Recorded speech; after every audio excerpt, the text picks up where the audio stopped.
الحمد لله رب العالمين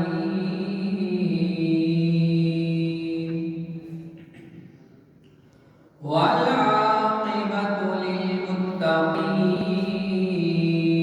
للمتقين والصلاة والسلام على أشرف الأنبياء والمرسلين أما بعد فأعوذ بالله من الشيطان الرجيم بسم الله الرحمن الرحيم قال الله تبارك وتعالى في القرآن المجيد والفرقان الحميد يا أيها الذين آمنوا لا تقدموا بين يدي الله ورسوله اتقوا الله إن الله سميع عليم آمنت بالله صدق الله مولانا العظيم اللهم نبّر قلوبنا بالقرآن وزين أخلاقنا بالقرآن وأدخلنا الجنة بالقرآن ونجنا من النار بالقرآن قال الله تبارك وتعالى في شان حبيبه مخبرا وآمرا إن الله وملائكته يصلون على النبي يا أيها الذين آمنوا صلوا عليه وسلموا تسليما صلاة وسلام عليك يا سيدي يا رسول الله وعلى آلك وأصحابك يا سيدي يا حبيب الله کہ محمد سے وفا نے تو ہم تیرے ہیں کہ محمد سے وفا نے تو ہم تیرے ہیں یہ جہاں چیز ہے کیا لہو قلم تیرے ہیں تمام درود و سلام خالق ارض و سما کے لیے تمام درود و سلام نبی مکرم صلی اللہ علیہ وآلہ وسلم کے عظیم بارگاہ میں پیش کرنے کے بعد معزز سامعین و ناظرین اللہ رب العزت نے ایک بار پھر اپنا فضل فرمایا اور ہم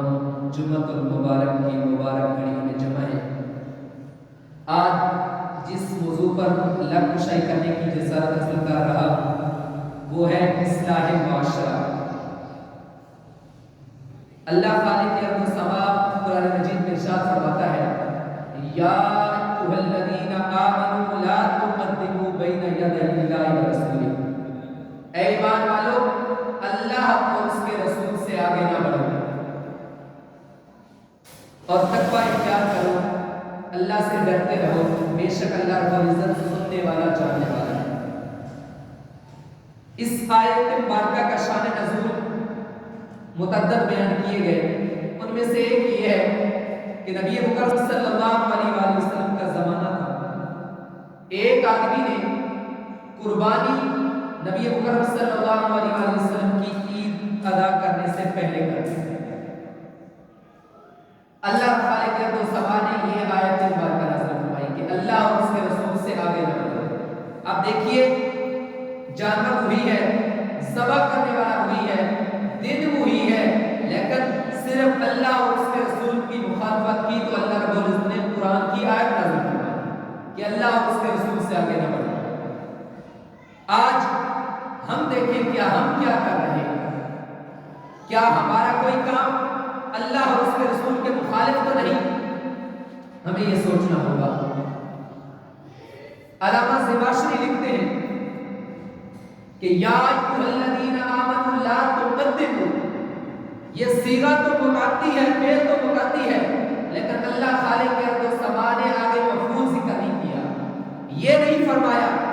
کہ تم اللہ اور اس کے رسول سے آگے نہ بڑھو، نماز میں یا روزے میں یا کسی چیز میں یہ خاص نہیں فرمایا، بلکہ مطلقاً رکھا کہ جس کام کا اللہ اور اس کے رسول نے حکم دیا ہے وہ کرو، جس سے روکا ہے اس سے روکو۔ اس لیے آگے کوئی خاص نہیں فرمایا کہ یا ایھا الذین آمنوا لا تقدموا صلاۃ یا نسک قربانی، حالانکہ آیت مبارکہ تو قربانی کے متعلق نازل ہوئی، لیکن خاص آگے اللہ رب العزت نے نہیں فرمایا، مطلق چھوڑا کہ کوئی بھی دنیا کا ایسا کام جو اللہ اور اس کے رسول کے مخالف ہو اس سے آگے نہیں کرنا۔ اب دیکھیے، وہ نماز ہو، وہ نفل ہو، وہ روزہ ہو، کوئی بھی کام ہو جو اللہ اور اس کے رسول کے خلاف ہوگا وہ کبھی بھی قبول نہیں ہو سکتا۔ بخاری شریف کی حدیث مبارکہ ہے جسے سیدنا انس بن مالک رضی اللہ تعالی عنہ روایت فرماتے ہیں۔ آپ فرماتے ہیں کہ پیارے نبی مکرم صلی اللہ علیہ وآلہ وسلم کے پیارے 3 صحابہ مولا کائنات سیدنا علی المرتضی شیر خدا رضی اللہ تعالی عنہ، حضرت عبداللہ بن عمر اور حضرت عثمان بن مظعون رضی اللہ تعالی عنہ، یہ تینوں شخصیات امہات المومنین نبی مکرم صلی اللہ علیہ وآلہ وسلم کے ازواج کی بارگاہ میں حاضر ہوتے ہیں اور عرض کرتے ہیں کہ نبی مکرم صلی اللہ علیہ وآلہ وسلم کی تنہائی کیسے ہے، یعنی آپ جب لوگوں کے سامنے ہوتے ہیں تو ہمیں بھی پتہ ہے کہ کیسے زندگی گزار رہے ہیں، تنہائی کیسے بسر کر رہے ہیں۔ تو انہوں نے بتایا کہ نبی مکرم صلی اللہ علیہ وآلہ وسلم بکثرت نوافل ادا کرتے ہیں، بکثرت روزے رکھتے ہیں اور بکثرت عبادت میں مشغول رہتے ہیں۔ ان 3 شخصیات نے آپس میں یہ وعدہ کیا، ایک نے کہا کہ آج کے بعد میں ہمیشہ روزہ رکھوں گا، نفلی روزہ رکھوں گا، دوسرے نے کہا کہ میں ہمیشہ نفلی نماز پڑھوں گا، اور تیسرے نے کہا کہ آج کے بعد میں اپنی بیوی کو چھوڑ دوں گا، یعنی نہ میری بیوی اور اولاد کا میرے ساتھ کوئی تعلق ہوگا، نہ میں دنیا داری میں ہوں گا، صرف رب کی رضا کے لیے سارے کام کرتا رہوں گا۔ جب نبی مکرم صلی اللہ علیہ وآلہ وسلم کو اس کا پتہ چلا، آپ نے یہ سنا، تو ان کو بلایا اور پوچھا کیا تم نے یہ کہا ہے؟ تم نے عرض کیا جی ہاں۔ ایک نے عرض کیا میں نے یہ وعدہ کیا ہے کہ آج کے بعد ہمیشہ روزہ رکھوں گا، اور دوسرے نے کہا کہ ہمیشہ نفل ادا کرتا رہوں گا، اور تیسرے نے عرض کیا کہ میں نے اس طرح کہا ہے کہ بیوی بچوں کو چھوڑ دوں گا۔ حضور نے فرمایا میں آپ سب سے اللہ رب العزت سے زیادہ ڈرنے والا ہوں، لیکن میں روزے بھی رکھتا ہوں، ساتھ روزے چھوڑ بھی دیتا ہوں، رات کو قیام بھی کرتا ہوں لیکن آرام بھی کرتا ہوں، میں نے اتنی شادیاں بھی کی ہوئی ہیں، لہذا اس طرح نہیں کرنا۔ اور آگے فرمایا جس نے میری سنت سے روح پھرا یعنی پھر گیا وہ ہم میں سے نہیں، فمن راغب عن سنتی فلیس منی، وہ مجھ میں سے نہیں، یا فلیس منی وہ ہم میں سے نہیں۔ تو مطلب کیا ہے کہ نماز ہو، روزہ ہو، دنیا کی کوئی عبادت ہو، اگر اس میں اللہ اور اس کے رسول کی رضا نہیں، سنت نہیں، تو وہ کبھی قابل قبول نہیں۔ اس لیے ڈاکٹر علامہ محمد اقبال نے فرمایا تھا نا کہ شور ہے ہو گئے دنیا سے مسلمان عبود، شور ہے دنیا سے ہو گئے مسلمان عبود، ہم یہ کہتے ہیں کہ تھے کہیں مسلمان موجود، ہم یہ کہتے ہیں کہ تھے کہیں مسلم موجود، وضع میں تم ہو نصارا تو تمدن میں حنود، وضع میں تم ہو نصارا تو تمدن میں حنود، یہ مسلمان ہیں جنہیں دیکھ کر شرمائے یہود، یہ مسلمان ہیں جنہیں دیکھ کر شرمائے یہود، یوں تو سید بھی ہو مرزا بھی ہو افغان بھی ہو، یوں تو سید بھی ہو مرزا بھی ہو افغان بھی ہو، تم سبھی کچھ ہو بتاؤ تم مسلمان بھی ہو، تم سبھی کچھ ہو بتاؤ تم مسلمان بھی ہو۔ آج ہمیں اب دیکھنا چاہیے کہ کیا ہمارا بیٹھنا، ہمارا اٹھنا، ہماری اجتماعی زندگی، ہماری انفرادی زندگی، کوئی کام ہم اللہ اور اس کے رسول کے مطابق کر رہے ہیں؟ آپ معاشرے میں آپ نظریں دوڑا کے دیکھیے، الا ماشاء اللہ، ورنہ ہر کام پیارے نبی مکرم صلی اللہ علیہ وسلم کی سنت کے خلاف کیا جا رہا ہے۔ تو ہمیں بھی مکرم صلی اللہ علیہ وآلہ وسلم کی اس سنت پر عمل کرنا ضروری ہے، اس حدیث مبارکہ پر عمل کرنا ضروری ہے کہ ہماری نماز ہو، ہمارا روزہ ہو، ہماری جتنی عبادات ہو، ہمارا بیٹھنا ہو، اٹھنا ہو، سنت رسول کے مطابق نہ ہوا تو کچھ بھی قبول نہیں۔ جب نبی مکرم صلی اللہ علیہ وآلہ وسلم فرما رہے ہیں کہ اے میرے صحابہ کہ تمہاری نمازیں، روزے،